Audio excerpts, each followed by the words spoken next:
یہ سن کر بہت ہی حیران ہوا، اور یہی نہیں بلکہ اس عدالت میں موجود ہر شخص یہ سن کر بہت حیران تھا کہ کس طرح ایک بزرگ درویش، ایک فقیر بابا نے ایک پنڈت کو لاجواب کر دیا۔ اس کے بعد وہ پنڈت وہی عدالت میں کلمہ پڑھ کر مسلمان ہو گیا، کیونکہ اس نے وعدہ کیا تھا۔ پیارے دوستو، بے شک اللہ تعالیٰ بہت کریم ہے، جس کو چاہے جہاں پر چاہے ہدایت دے دے۔ اللہ جب چاہے کسی کو بخش دے۔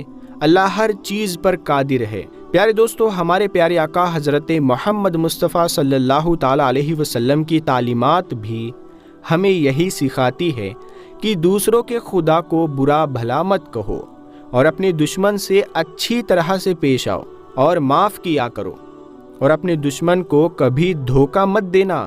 اپنے پڑوسیوں کو، چاہے وہ کسی بھی مذہب سے تعلق رکھتا ہو، ان سے اچھے سے پیش آنا چاہیے۔ اسے بھوکا سونے مت دینا۔ اگر تمہارے ہوتے ہوئے وہ بھوکا سوتا ہے تو تم گنہگار ہوں گے۔ اور یہی حسن اخلاق، یہی تعلیمات غیروں کو اپنی طرف مائل کرتی ہے اور آپ کے سچے ہونے کا ثبوت دیتی ہے۔ ایک اچھا انسان بننا، ایک اچھا مسلمان بننا، یہی ہے اسلام کی پہچان۔ آپ تب تک ایک اچھے مسلمان نہیں بن سکتے جب تک آپ ایک اچھے انسان نہیں بن سکتے۔ تو پیارے دوستو، ہم امید کرتے ہیں کہ آپ کو آج کا یہ واقعہ، یہ ویڈیو پسند آیا ہوگا۔ اس ویڈیو کو ہر بار کی طرح آپ لوگ شیئر کر دیجئے گا۔ ہم آپ کو ملتے ہیں پھر ایک نئی ویڈیو کے ساتھ میں، تب تک کے لیے السلام علیکم، اللہ حافظ۔